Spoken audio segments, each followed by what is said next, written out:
點解需要為愛設定界線？嗱，之前呢，有位我嘅學生啦，62歲嘅家長，佢私信俾我，請教我佢可以點樣教導佢33歲嘅仔。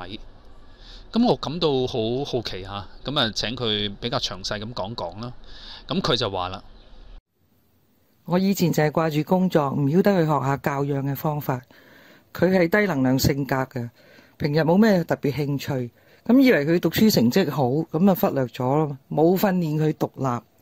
咁17歲中五畢業，咪去美國讀書啊。咁大學畢業後，佢又留喺美國工作，同埋跟住又結婚。咁結婚前呢，我都以為佢好獨立嘅。咁而家同佢太太口中呢，先知道佢嘅問題咯。有咩問題呢？我問。佢唔願做家務，對其他人又冇同理心，就係掛住睇手機，又唔會聽人哋勸，好容易發嬲嘅。我想勸佢睇心理醫生啦，佢又唔聽人哋講。佢個仔2歲9個月，一喊啫，佢就同個仔吵鬧啦。咁啊，湊仔有問題呢，又想揾人哋幫佢處理，自己唔願意處理，最好就自己唔使辛苦。太太係點樣講佢嘅呢？佢唔願做家務，對其他人又冇同理心，就係掛住睇手機，又唔會聽人哋勸，好容易發嬲嘅。我想勸佢睇心理醫生啦，佢又唔聽人哋講。佢個仔2歲9個月，一喊啫，佢就同個仔吵鬧啦。咁啊，湊仔有問題呢，又想揾人哋幫佢處理，自己唔願意處理，最好就自己唔使辛苦。佢細個時候同理心冇發展到出嚟，係咪啊？應該係啦，我完全都冇教過佢，又唔知道佢係低能量性格，仲以為佢冇咩大問題添。細個時候好多嘢都係你安排嘅，永遠係你落 order，佢跟住做，唔做就鬧鬼佢。好少俾佢表達自己嘅想法，係咪咁啊？係啊，佢都唔會點反抗嘅。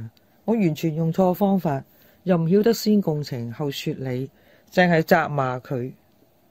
咁佢有咩反應呢？咁佢唔出聲咯。你會點形容當初你嘅教養嘅心態呢？個仔細嗰陣呢，我淨係掛住工作。我仲以為呢，俾佢衣食無憂，供書教學咁啊，盡咗責任啦。我自己呢，不自覺呢，俾咗佢讀書好重要嘅信息咯。讀書以外嘅都唔上心。佢冇解難嘅能力，咩事都唔主動嘅，係咪啊？係啊，好似屋企裝修咁，問佢中意咩顏色呢，佢都冇要求嘅。你話啦咁樣。咁問佢中意食乜嘢呢，佢又冇所謂嘅，有咩食乜嘢。因為咧佢都冇咩特別興趣，又唔係幾主動。咁佢讀書咧成績就幾好嘅，入到好嘅大學。但係畢業後咧又揾份好嘅工作。但係因為咧佢一個人喺美國生活，較為平淡，又冇人管，咁咪沉迷咗手機同埋上網咯，做咗宅男，咁啊唔會自律做運動噶啦。喺呢個例子裏面呢，大家都會贊成吓，呢個媽媽係好錫仔女嘅。但呢一種包辦一切嘅愛，根據呢位母親最後所講，其實係錯嘅，因為佢只係着重行業，冇教到小朋友要有同理心啦，同人溝通，甚至冇引導佢學會獨立同埋自立。呢啲問題就喺婚後嘅家庭生活呢，逐漸浮現出嚟。如果我哋用親子性格對對碰嘅角度去分析，就會發現媽媽係高能量性格，個仔呢就係低能量性格。呢個組合呢就好似一個吹脹咗嘅氣球同一個泄咗氣嘅氣球擺埋一齊。家長嘅意願呢就只會經常咁壓倒小朋友。低能量性格嘅小朋友呢，佢哋比較缺乏個人意願，通常乜都冇所謂嘅，你話點就點噶啦。你可以想象咧，家長嘅意願咧，一定係單向咁樣壓向個小朋友身上。一來小朋友細個唔識得表達，二來呢種性格又乜都冇所謂，你推一步佢就行一步。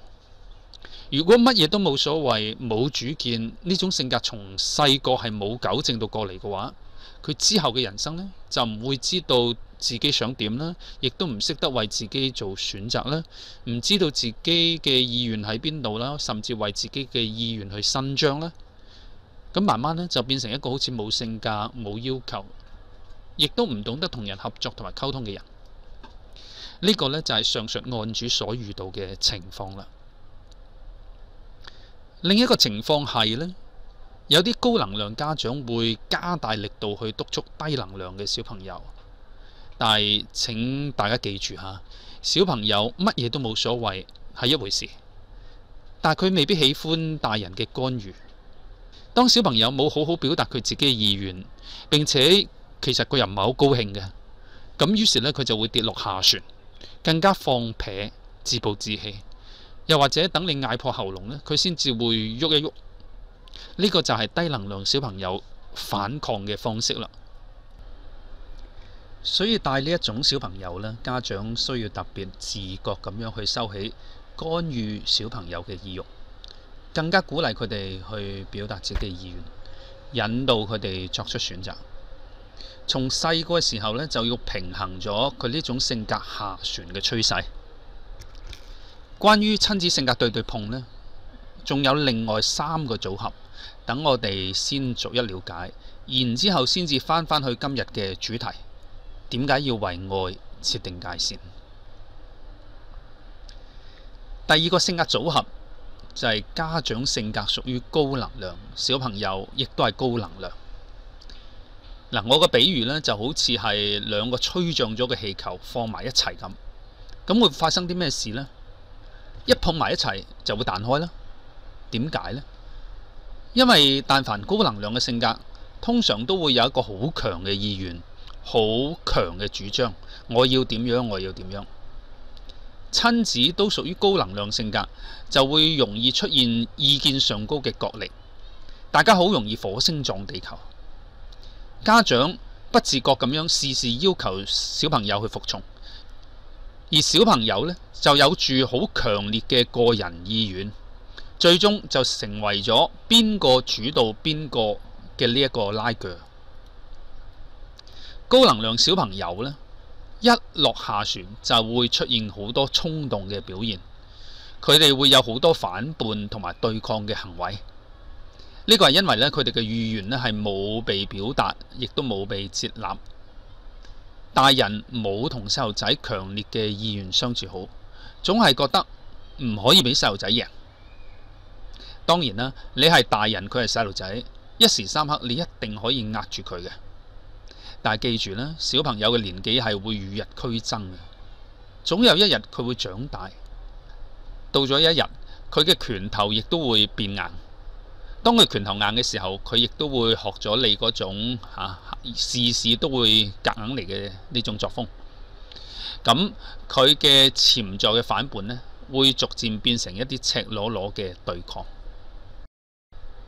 第3種性格組合就係家長嘅性格同埋小朋友嘅性格同屬於低能量。嗱，呢個組合呢，家長同小朋友都係低能量啦。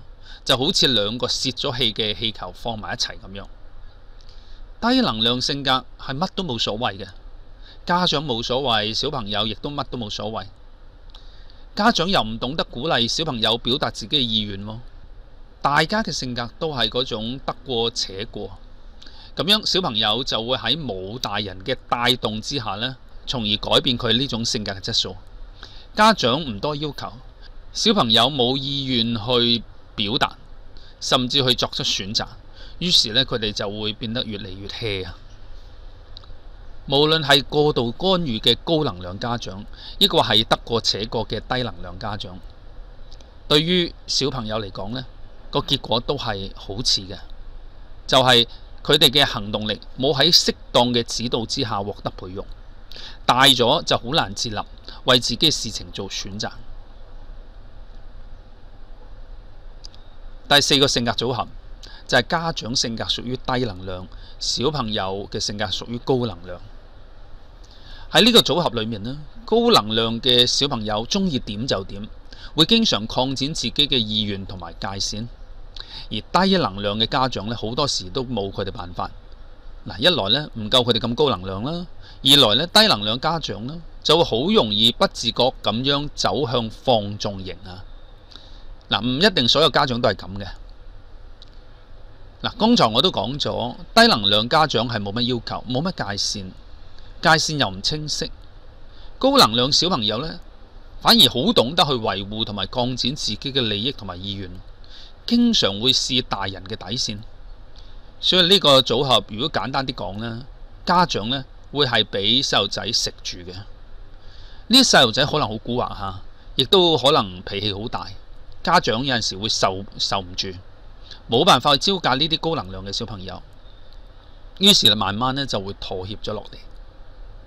由於冇得到適當嘅制約咧，小朋友嘅意願會演變成為各種嘅衝動，變得任性放肆，甚至唔懂得尊重大人。從前面嘅例子呢，我哋會了解到點解需要為愛設定界線。隨住年齡嘅增長，小朋友係需要學會自立。如果家長唔好好咁樣為佢過分干預嘅愛設定界線呢，就會剝奪咗佢哋成長嘅機會。但係好多家長就會有咁嘅心結啦。唉，細路仔都唔識自律，你睇少啲，佢就會想點就點，任性妄為。嗱，所有細路仔開始嘅時候呢，都需要他律嘅監管嘅，但係小朋友遲早佢哋都要從他律之中學會自律。做事想到後果，懂得為自己行為負責，而同細路仔訂立規則規矩，就係呢一個咁重要嘅學習環節啦。